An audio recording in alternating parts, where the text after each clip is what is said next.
Hola, ¿qué tal, queridos amigos? Bienvenidos a mi canal. Vamos a intentar con este nuevo vídeo volver a entrar en la mente del presidente de la Federación Rusa, Vladimir Putin. Pero antes quería decir que, bueno, cuando estoy grabando este vídeo es día 9 de mayo y en tal fecha ahora mismo Rusia, pero antes la Unión Soviética celebra su victoria en lo que ellos llaman la guerra patria, la victoria del ejército rojo, del ejército soviético sobre las tropas hitlerianas.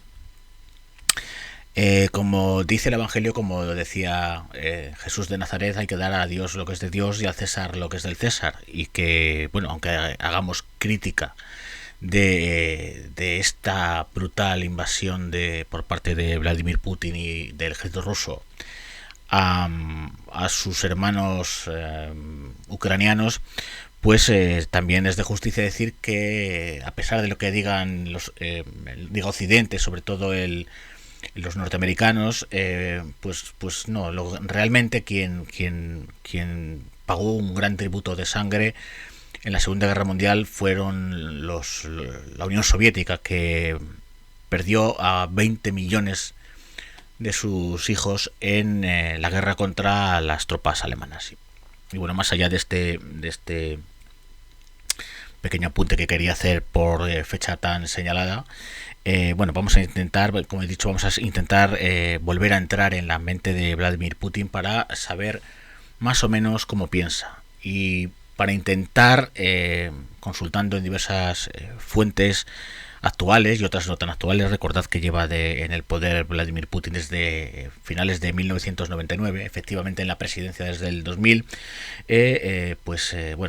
Con toda esta serie de fuentes, entrevistas, libros, directrices, discursos, etcétera, saber realmente lo que piensa.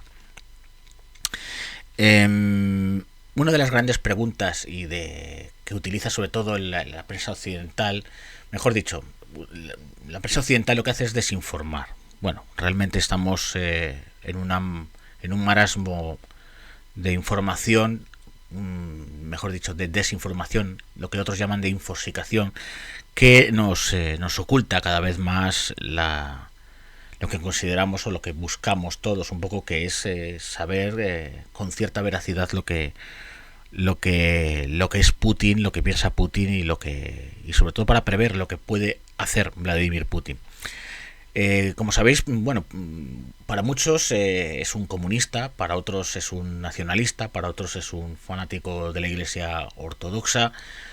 Y bueno, yo creo que todos se equivocan, porque es un personaje poliédrico, como cualquier persona en realidad, y él no iba a ser menos.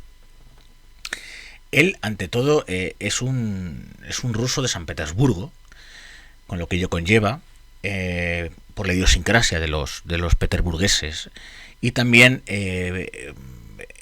marca en su personalidad, la época que más marca su personalidad de alguna forma fue su época de espía en la antigua KGB.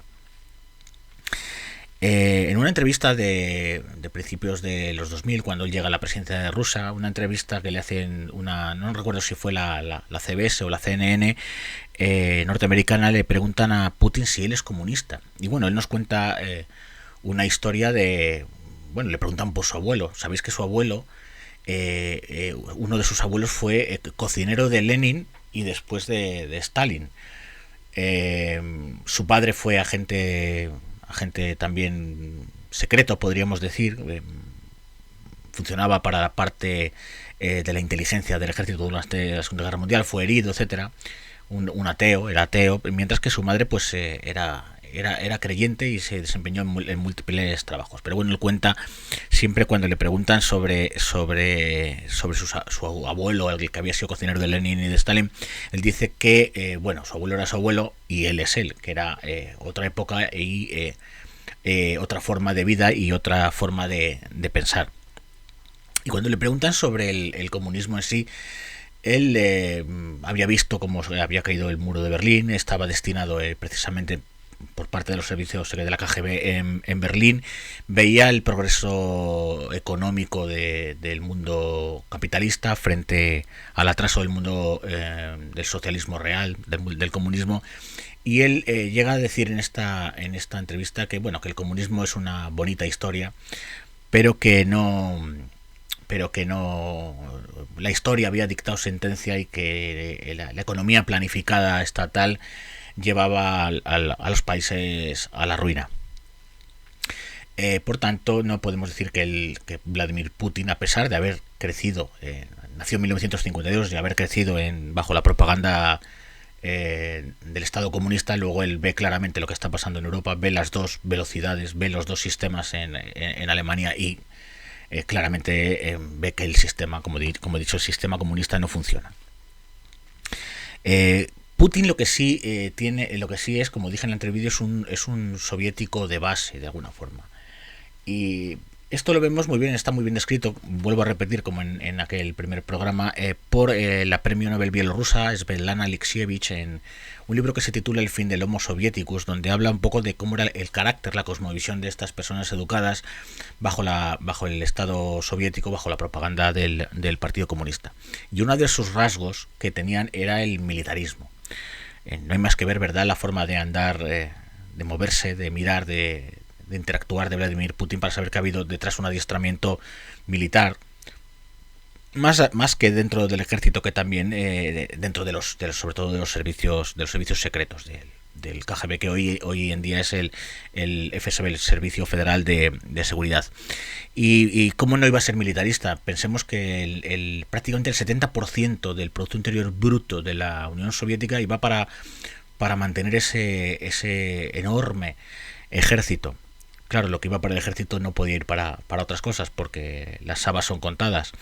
Pero sí está claro que vivían en un universo donde incluso la forma de hablar sigue siendo en Rusia muy al estilo castrense, muy al estilo militar, con frases muy cortas, con conversaciones que van hacia lo pragmático, etcétera, etcétera, y que bueno, como vemos, como he dicho, se ve hoy en día, incluso cuando se pasea por las ciudades de lo que fue la antigua Unión Soviética, y se ve cómo interactúan sus habitantes. Pero Putin, a pesar de que dice que no es comunista, sí que está, a lo largo de su trayectoria, sí que ha ido dejando ver claros indicios de que sí valora positivamente otros elementos constituyentes del sistema soviético. Luego aclararé un poquito más concretamente este punto. El militarismo, como he dicho, era parte de este mundo, y también cree que es muy útil para el servicio del Estado en los servicios secretos. Como he dicho, también él había sido exagente de la KGB, pero dice que la KGB tenía una rémora, que era la ideología comunista. Es decir, era un aparato que servía al Estado, pero bajo unas directrices del Partido Comunista.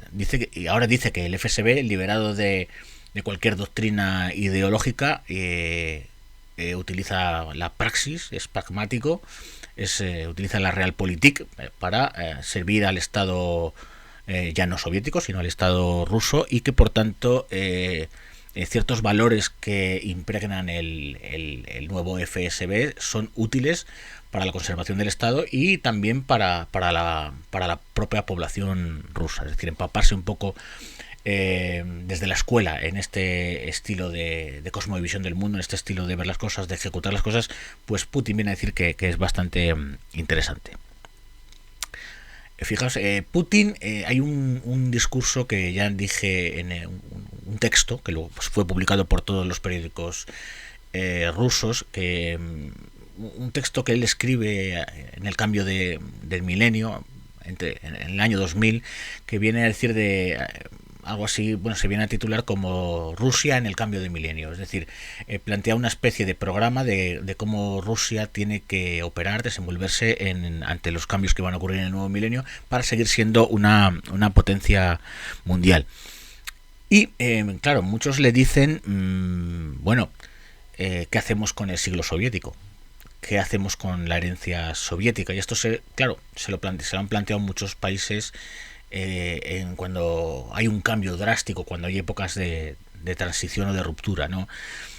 Y él viene a decir que, bueno, es más, al antecesor de Boris Yeltsin, al antecesor de Putin en la presidencia de Rusia, le plantean hacer una especie de un Nuremberg para enjuiciar a todos los mandos, a todas las élites, oligarcas, etcétera, que quedaban vivos de la época soviética.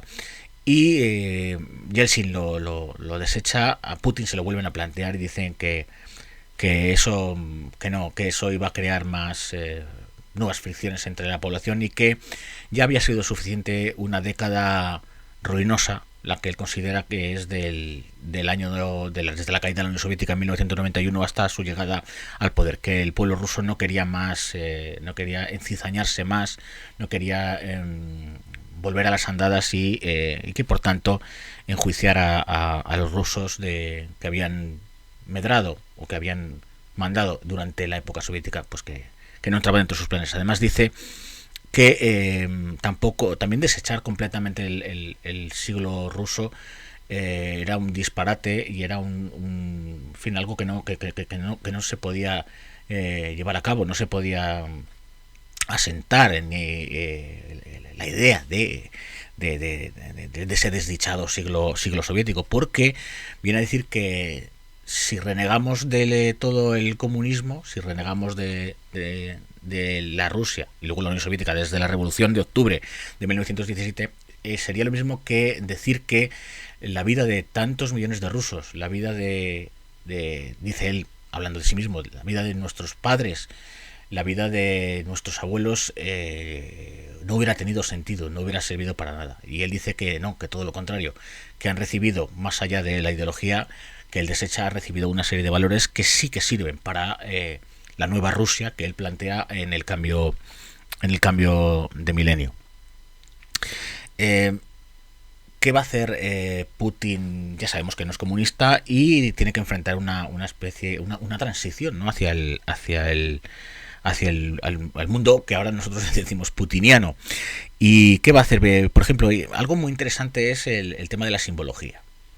Todas las sociedades, como sabemos, expresan un poco sus ideas, su idiosincrasia a través de símbolos. Y entonces él sabe que él hereda un país donde sigue habiendo zaristas, un país donde hay nostálgicos de lo que acaba de caer, que es el comunismo, un país donde hay liberales, un país donde, bueno, en fin, hay las diversas familias que conviven lógicamente ideológicas dentro de cualquier país. Y entonces él da a cada uno lo suyo. Fijaos, por ejemplo, en la bandera rusa, la que vemos ahora, la de tres franjas, blanca, azul y roja, se va a convertir en la bandera oficial. La bandera roja de la olla y el martillo se arría del Kremlin y se iza esta nueva bandera, que tampoco es la bandera de los zares. Sin embargo, esta bandera es la de la Revolución de Febrero. Como todos sabéis, en 1917 hubo dos revoluciones. La primera, que hace que caiga el zar en febrero del 17, y luego la Revolución de Octubre, donde el Partido Comunista se establece como partido único y se establece la dictadura del PQS, ¿no? A través de Lenin, etcétera, etcétera, etcétera. Pues bien, él dice que la bandera de Rusia, dice, ni para ti, ni para ti, la bandera va a ser la que, ni la de los comunistas ni la de los zaristas, va a ser la de esa Rusia que se había liberado de la figura autócrata del zar. La bandera, como he dicho, con tres franjas, blanca, roja y azul. En el caso del himno soviético también es peculiar, porque mantiene la melodía, pero desecha, sin embargo, la letra del himno, pero encarga al que compuso el himno soviético una nueva letra, y surge el actual himno de Rusia. Fijaos. Y por ejemplo, también en los muchos regimientos militares, etcétera, se sigue manteniendo la simbología, en este caso sí, soviética.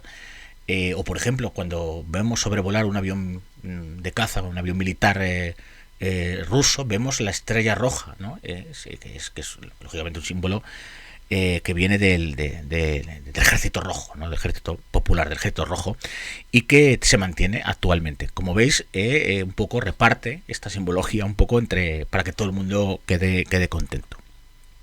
Es una cuestión que a veces se pasa por alto, pero es muy interesante el tema de la simbología. Y respecto a la recuperación, como he dicho, de valores, ciertos valores soviéticos, menos la ideología, como he dicho, Putin al principio de su mandato, en su primer mandato sobre todo, se presenta ante el mundo, como he dicho, era un hombre que iba a hacer esa transición, si se me permite la palabra, del mundo soviético al nuevo mundo putiniano, pero sin hacer, por supuesto, gala de ningún valor, sin poner en valor, mejor dicho, ningún presupuesto soviético, ningún símbolo ni memoria, nada. Por supuesto, al principio no se deja un poco, se echa al olvido, ¿no? Que es una expresión que los españoles conocemos muy bien, que luego tiene, por otra parte, esto de echar al olvido tiene sus consecuencias porque cuando las heridas no se cicatrizan, cuando no se hace justicia, pues los fantasmas de vez en cuando pues verdad sacan la cabeza. Pero a lo largo de su mandato sí hemos visto cómo este Putin al principio, que se las daba de liberal, ¿no? Claro que hubo un liberalismo salvaje, desregulación absoluta. Bueno, lo que era del partido se lo repartieron luego, lo que era del Estado se lo repartieron entre la famosa oligarquía rusa, las mafias, etcétera, y el Estado. Al final Putin llega a un acuerdo con los mafiosos. Algunos algunos ya no están en este mundo por circunstancias. Sobre todo los que no estaban de acuerdo en lo que él propone, que es vosotros, a las oligarquías me refiero, vosotros haced dinero, haced negocios, pero no os metáis no os queráis copar partes del Estado. El Estado, en su manejo, su gobierno, me lo quedo yo, Putin. Y después de ese primer Putin que hemos tildado de liberal de aquella manera, pues ya sí que empieza a haber un Putin que empieza a tener un giro conservador, ¿verdad? Un Putin que empieza a recuperar también, a poner en liza, en el día a día, la Iglesia Ortodoxa rusa, que siempre había estado ahí. Un Putin, bueno, que ya ejerce el papel de autócrata de una forma abierta, descarada y sin ningún tipo de velo. Y respecto a estos símbolos soviéticos, a esta época soviética en la que al principio había sido un poco tímido, pues poco a poco vemos cómo empieza a asomar la patita y a reivindicar de alguna forma algunas algunas patas de ese sistema soviético. Y he traído 3 ejemplos a colación. Por ejemplo, empieza a haber conferencias entre el mundo de la cultura, empieza a haber cátedras en las universidades que empiezan a reivindicar un poco la historia del famoso siglo soviético, que si bien antes había que tenerlo un poco olvidado, pues ahora había que traerlo al presente para resaltar sus bondades. Se empieza a recuperar nombres de calles, etcétera, de antiguos héroes soviéticos. Se pone a Gagarin, por ejemplo, el primer cosmonauta, poco menos se pone, en fin, los héroes de aquella Unión Soviética empiezan a volver a estar de actualidad, se empiezan a editar libros, se empiezan a hablar de ellos en tertulias radiofónicas, etcétera, etcétera, y pues, como he dicho, se van poniendo en valor todos, pero insisto, menos uno, que es lógicamente la ideología comunista. Por otra parte, Putin también habla de la gran catástrofe geopolítica que fue la caída de la Unión Soviética. Fijaos, ni siquiera lo que conmemoran el 9 de mayo, es decir, la victoria después de una guerra sangrienta, horrible, contra el contra los ejércitos de Hitler. Ni siquiera eso dice que es la gran catástrofe que ha sufrido su país, sino la disolución de la Unión Soviética en 1991. Tienen varios escritos, tiene varias publicaciones. El propio Putin escribe artículos, varias entrevistas donde dice que 25 millones de rusos, habla de rusos, pero realmente bueno, había kazajos, había ucranianos, bielorrusos, etcétera, quedan fuera de la gran madre Rusia. Y también la reivindicación de ser la gran madre Rusia, de ser la protectora de los pueblos eslavos, también empieza a tener bastante importancia en cuanto a la geopolítica. Porque, por ejemplo, recuerda Putin cuando Occidente, la OTAN, sin acuerdo del Consejo de Seguridad de las Naciones Unidas, bombardea Serbia y Kosovo. Claro, ahí Rusia tampoco no estaba tan fuerte como luego en 2014 con la anexión de Crimea, pero eso le sienta fatal. Luego, por ejemplo, cuando interviene en Chechenia o en Georgia, y los occidentales, la OTAN se queja, él viene a decir que bueno, que era para salvaguardar un poco salvaguardar los derechos humanos de la población eslava. Es decir, está recuperando nuevamente algo que ya venía de antes de la Unión Soviética, incluso de la época zarista, que es la gran madre Rusia, el mundo paneslávico, ¿no? Con Rusia a la cabeza. Esto, recuperación de papel geopolítico de Rusia como madre del mundo eslavo y también un poco como potencia regional de momento. Él quiere que sea universal, pero regional de momento también es un síntoma que viene de la grandeur, que dirían los franceses, de la época del sovietismo. Y finalmente ya abiertamente empieza a recuperar. He anotado dos ejemplos de dos figuras de infausto recuerdo que Vladimir Putin empieza a poner en valor ya en los últimos años, sobre todo después de la anexión de Crimea y de la abierta amenaza otros dicen que no, que quien amenaza es la OTAN a Rusia. Bueno, yo digo que la abierta amenaza de Rusia a los países que habían estado bajo su égida, como los países bálticos, Estonia, Letonia, Lituania, también Finlandia, que ha acabado al final entrando en la OTAN, y los que eran parte del espacio soviético, Hungría, Polonia, Ucrania, Bulgaria, Yugoslavia, etcétera.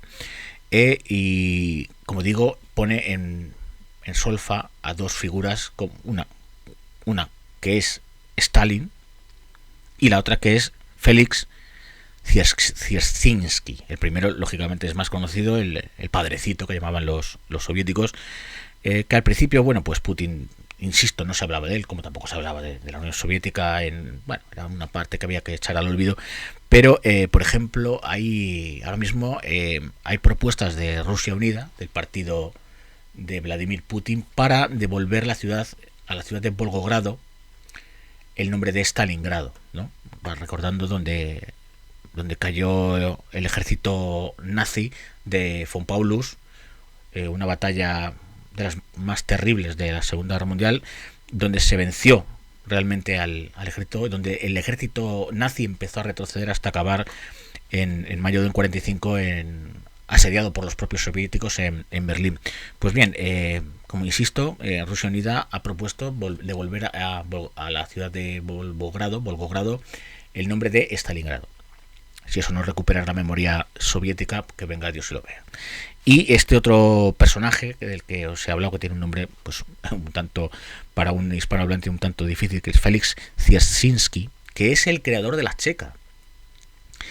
Fijaos, nada más caer la Unión Soviética, había varias estatuas de este personaje que fueron derribadas. Como he dicho, fue el creador de la Checa. ¿Qué es la Checa? La Checa era los servicios de la policía política que se establece durante el gobierno ya de la dictadura del Partido Comunista, y que era un poco la heredera de la Ojrana, que era la policía secreta zarista, salvaje también. Y de la heredera de la Checa va a ser de alguna forma el KGB.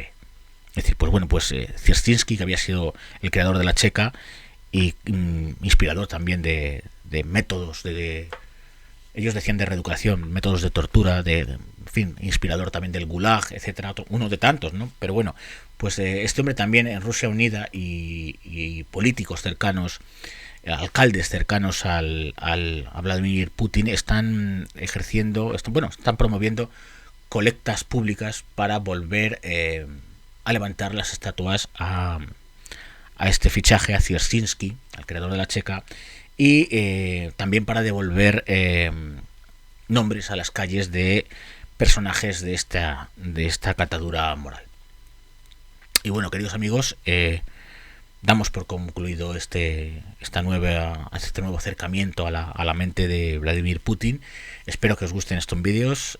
Si ya sabéis, si os gustan, le dais al like con los pulgares, ¿verdad? Y si os gusta la temática de mi canal, pues os suscribís y clicáis también en la campanita roja para que cada vez que yo haga uno de estos vídeos, pues lo podáis disfrutar tranquilamente. Pero, como sabéis, siempre me despido con libertad constituyente ya.